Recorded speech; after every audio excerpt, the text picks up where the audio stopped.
Thank you very much.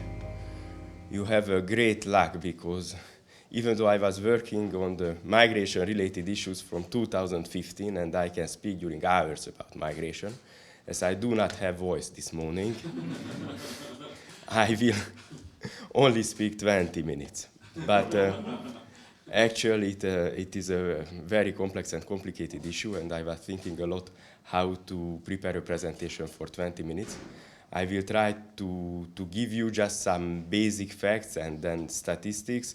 Then I will give you the Hungarian legislation. Actually, I will speak about what is now the Hungarian legislation, but maybe you know that Hungary changed many times its legislation after the migration crisis started in 2015. And also I would like to speak, and that is why 20 minutes is very short, because I would like to speak about all the different legal cases. Actually, as you know, and maybe it was already discussed yesterday, unfortunately I could not be here, so there is this very interesting question, that is why I was interested about migration-related issues, that you have international law, you have supranational law, both of our European supranational legal orders, I mean EU law and the law of the European Convention of Human Rights, and then you have national law. And all those different problems that we have about the relations between the national law, the supranational law, and the international law appears in this field of migration. And actually, as you know, and I don't want to go further with it because it would be a proper lecture itself, Hungary decided to think differently about migration than the majority of EU member states. And that is the reason why we had many, many different cases. And actually, it's very interesting. If you look on the case law of the European Court of Human Rights, but also the case law of the Court of Justice of the European Union, how those questions, even the relations between the two supranational legal order, was raised because of migration. So, to make you remember, everything started with 2050 with the massive influx of migrants from the Balkans. Actually, we don't have any exact number because no one could count those people when they arrived to Hungary. Some people says 1,200,000, others says the half of it. So really it's very difficult to give you an exact number, but it's pretty sure that is something exceptional, something very unusual, something that made think a lot the legislator, but also the administration.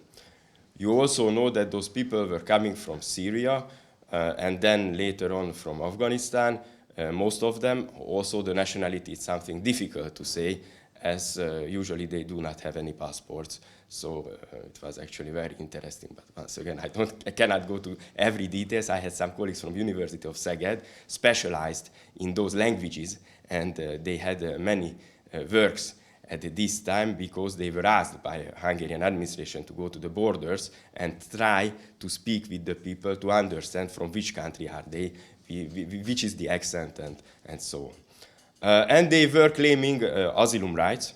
Actually, it was very common by that time. Also, you have to know that for Hungary, the Schengen area is something very important. We could also speak a lot about it.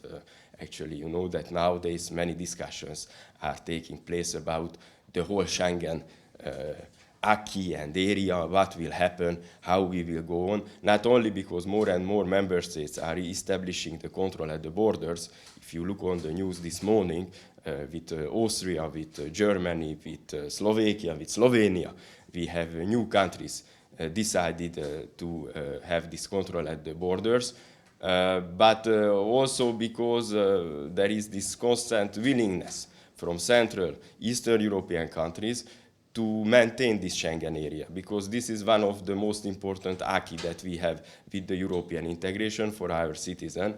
Actually, you know that Hungary is very engaged, for example, for the accession to Schengen area of Romania that should happen this year. So there is this question of the protection of borders, and over there we could discuss also a lot, I mean from the technical point of view. I had a great chance to discuss with policemen who were engaged to the physical control of the borders, and this is a very special job. You have to admit there are some rules, of course, but also there are all the time new technologies that they can use. The biggest problem for Hungary was always the question of human resources. We have not enough people at the borders, and actually government tried, but over there I will skip because we could also speak a lot about it, how they have changed all the time the police forces. They started to establish new military capacities and so on. There is always this problem of human resources. For the materials, there are some funny facts. You remember the former social government that used for manifestation the materials bought with European money for the protection of the borders. They used it here in Budapest against manifestants. Okay, so what Hungary decided from the beginning, and this is the most important part, of course, that there was a strong political intention to protect the borders. From the beginning, the majority started to speak about illegal immigration, which is also a very interesting question, of course, for the legal qualification of those people arriving to Hungary. But they decided to close the borders and also to create what they call the legal closure of the borders.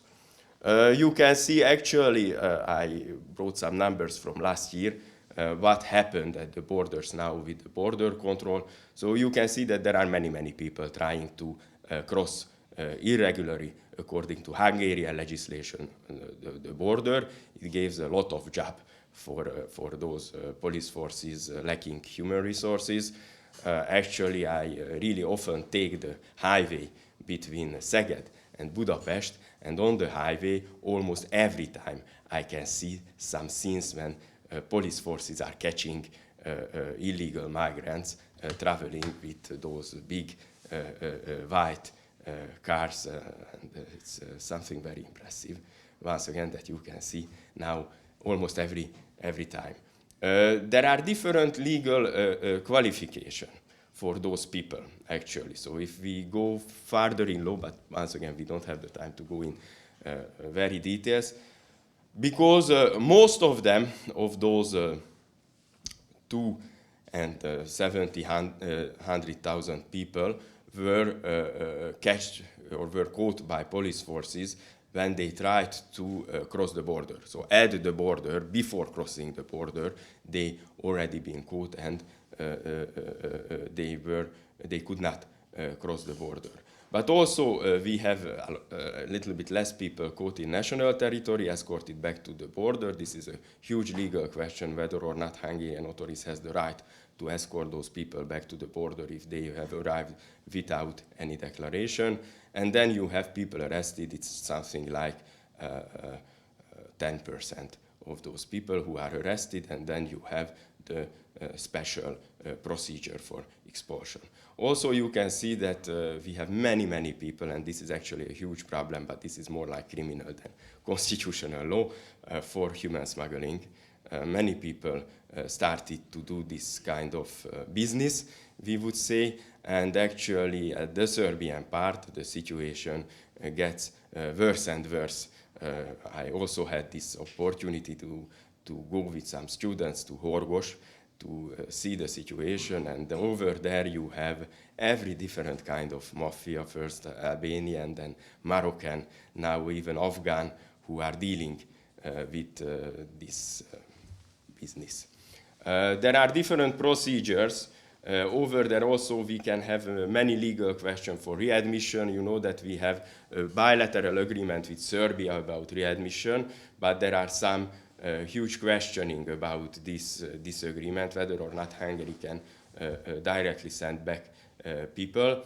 There are the so-called facilitating returns that even now European Union tries to strengthen. Even in Hungary, we had spent a lot of money for this kind of returns. It is not really working, I would say. And there is this question of forced returns with many, many human rights related issues. Very quickly, what is the Hungarian situation? Actually, we have had this government's decree, and then we have had this so-called transitional act because of the pandemics.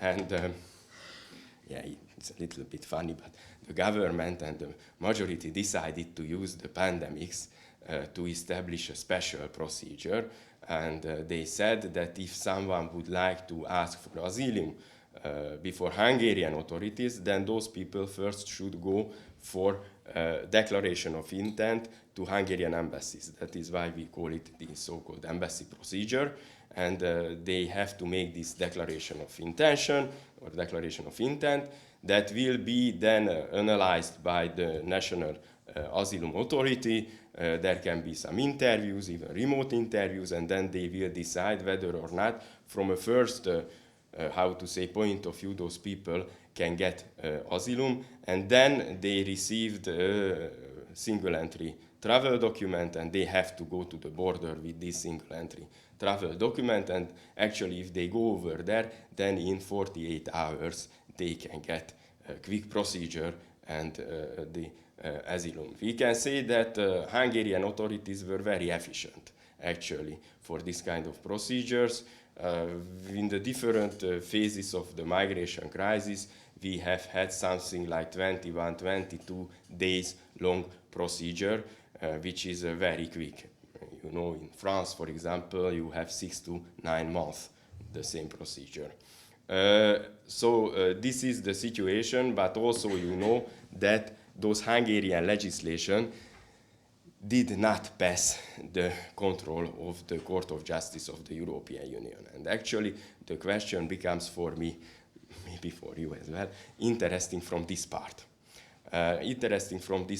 Because European Commission decided to go strongly against Hungary about this migration-related issue. You know that the European Commission has a discretionary right to decide for the infringement procedure, so they can decide what are the countries that they want to go against for infringement. Actually, you have these joint cases, which is the last one on my slide, against Poland, Hungary, and Czech Republic because of the non-compliance to this quota decision of the Council, and you know nobody complied to the quota decision. So I mean, you have, I don't want to name countries, but for example, some Baltic countries with 0 people took from Italy or from Greece, but the Commission decided to go against Poland, Hungary, and Czech Republic. So they have the right, of course, discretionary right once again for infringement procedure. You remember that those were the same countries who attacked the decision for annulation before the Court of Justice. So maybe there is some relation between the process against the quota decision started by those countries and the fact that Commission decided to go against those countries. You remember that in the last version, this quota decision, it was about 180,000 people to be relocated in European countries, and something like 40,000 could be relocated, so less than 10%, which makes the decision completely, how to say, unexecuted by any or all the member states. So European Court of Justice decided all the time to sanction Hungary. You know that there are those directives, asylum procedure, reception conditions, and return directives, who are describing all the framework for seekers for asylum in the European Union, and you also know that those directives cannot be executed neither. So all the member countries are agreeing on the fact that in this period and with this kind of massive influx of migrants, impossible to use it. Now you have the so-called migration pact with member states to renew the system, and actually it's interesting, we will see it because it will be decided by the end of year, but according to the projects, it is something very similar that Hungary tried to do a couple of years ago, for example, to control people from the beginning at the borders. This was the case of transit zones, for example, for Hungary. You know, the biggest problem for Hungary, it was the fact that Hungary is a transit country for asylum seekers, and very difficult from administrative point of view to organize the whole procedure if for some periods it was 94-96% of asylum seekers that the national authority could not find by the end of the procedure.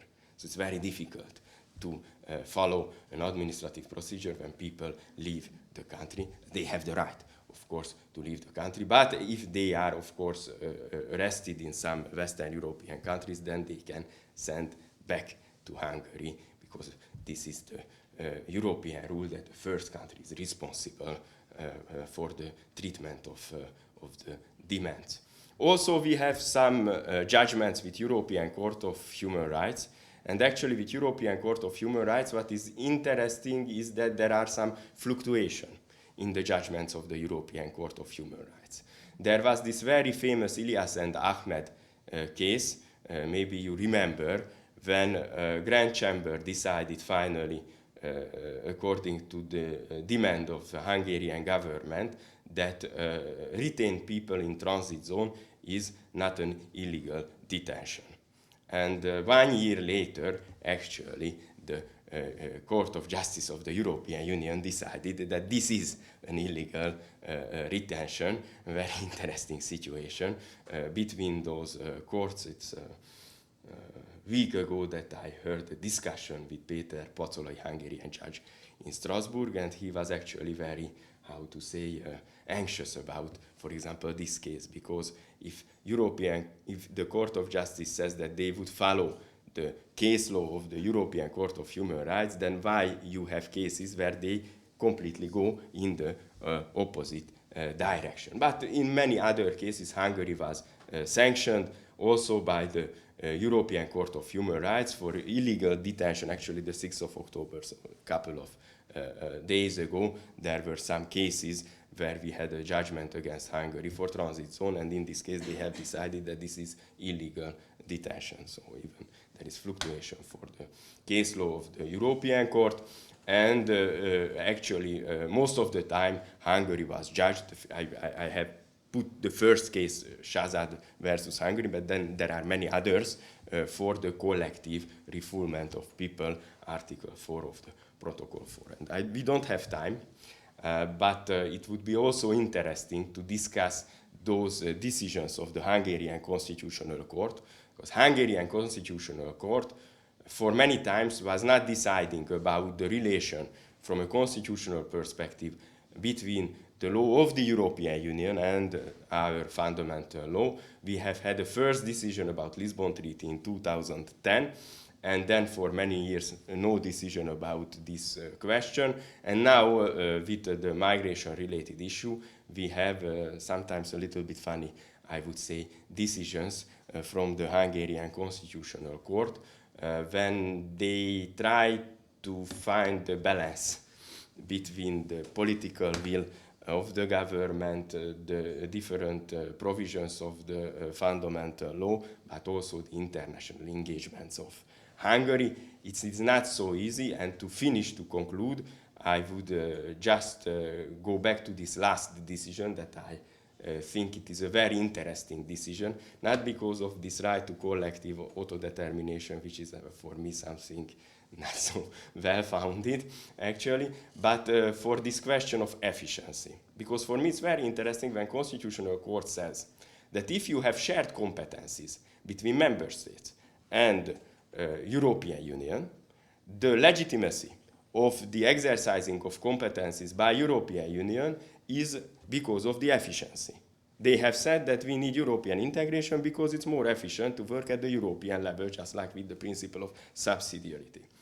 But in case of no efficiency, because of the acts adopted by European institution, Constitutional Court says we can take back the competencies and try to exercise them at the national level, especially if this non-efficiency concerns the protection of fundamental rights. You know, in Hungarian system, just like in Germany, you have this possibility of non-compliance with constitution because of lack of measures. And they said that there are some lack of acts, legal acts from European Union, and that is the reason why we cannot comply with constitutional principles. And in this case, once again, why not taking back. You remember that all the primacy and the direct effect of EU law was founded in this idea of efficiency. So I think it's a very interesting question to go back to this idea and to try to decide about this question of competencies, which is a very difficult question, according to this idea of efficiency. Even if it's not so legal, it's a little bit economic to speak about efficiency. So thank you for your attention.